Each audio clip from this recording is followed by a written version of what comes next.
पांच राज्यों Assam, Tamil Nadu,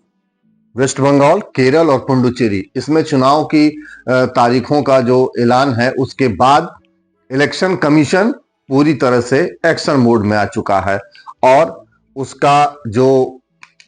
prime target इस समय बना हुआ है वो पश्चिम बंगाल है। यदि हम ब्यूरोक्रेसी के लिहाज से बात करें तो एक दिन पहले जो तारीखों की घोषणा हुई है पांच राज्यों में स्टेट इलेक्शन की, उसके बाद से एक के बाद एक ताबड़तोड़ नौकरशाही के लहजे से पश्चिम बंगाल में कार्रवाइयां हो रही है। नमस्कार, मेरा नाम है राजेश चंद्र मिश्र और आप डिजिटल प्लेटफॉर्म पर देख रहे हैं द न्यूज रूम। और आज हम बात कर रहे हैं चुनाव के मद्देनजर एक्शन मोड में आए इलेक्शन कमीशन की। आपको याद होगा अभी 24 घंटे पहले ही पश्चिम बंगाल के चीफ सेक्रेटरी जो थे उनको हटा दिया गया था, उनके जगह नई नियुक्ति की गई थी। इसके अलावा पीएस होम को भी हटा दिया गया था और एक नए पीएस होम की नियुक्ति की गई थी 1997 बैच के संगमित्रा घोष, और नंदिनी चक्रवर्ती को मुख्य सचिव पद से हटाया गया पश्चिम बंगाल के और उनके जगह दुष्यंत नरियाल साहब को चीफ सेक्रेटरी बनाया गया है, जो 1993 बैच के आईएएस अफसर हैं, अभी तक एसीएस हुआ करते थे वेस्ट बंगाल में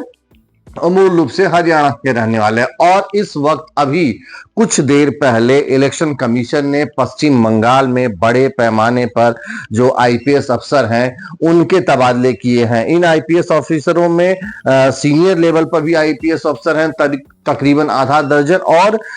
13 आईपीएस अफसर ऐसे हैं जो एसपी और डीसी लेवल पे हैं। इन सभी लोगों को इलेक्शन कमीशन की तरफ से फरमान गया है आज अभी कुछ देर पहले, और उस पत्र में साफ साफ लिखा गया है कि आप अपनी ज्वाइनिंग रिपोर्ट जो है वो 18 तारीख यानी आज 17 मार्च है,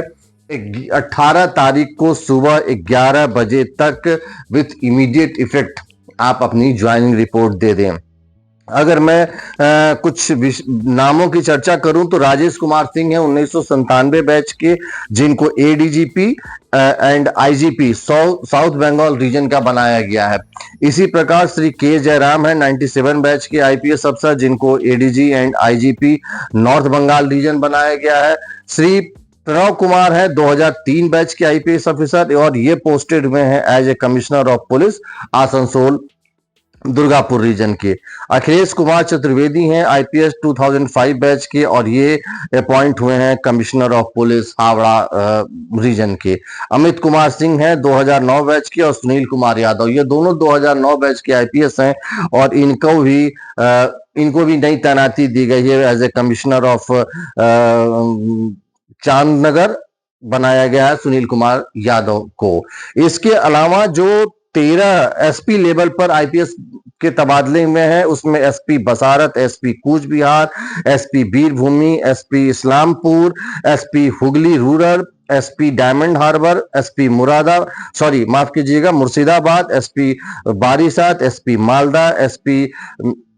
DC central division Kolkata, SP Jangipur और एसपी पश्चिमी मिदनापुर, ये सारे तबादले भी इलेक्शन कमीशन ने किए हैं। और साफ साफ उसमें अपने इलेक्शन कमीशन के आदेश में कहा गया है कि the direction of the commission to be implemented with immediate effect and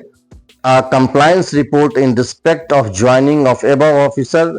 be sent by 11 AM on 18th March 2026। तो ये इलेक्शन कमीशन पूरी तरह से एक्शन मोड में है और इस समय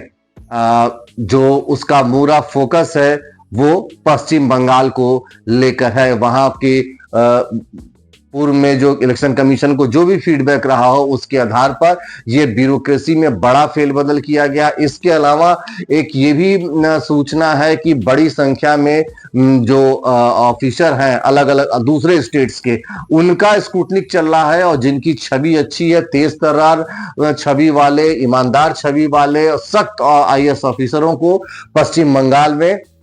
बतौर ऑब्जर्वर बनाकर भेजने की जो कवायद है उसमें भी इलेक्शन कमीशन लगा हुआ है। तो आने वाले समय में हमें ब्यूरोक्रेसी के लिहाज से और भी कुछ बड़े अपडेट्स पश्चिम बंगाल से मिल सकेंगे जो हम अपने इस डिजिटल प्लेटफॉर्म तक आप तक पहुंचाने की कोशिश करेंगे। तो चुनाव और उसमें हो रहे जो नौकरशाही ब्यूरोक्रेसी से जुड़ी जो डेवलपमेंट है उससे जुड़ी खबरों के लिए बने रहिए डिस्प्यूट प्लेटफॉर्म पर द न्यूज़ रूम के।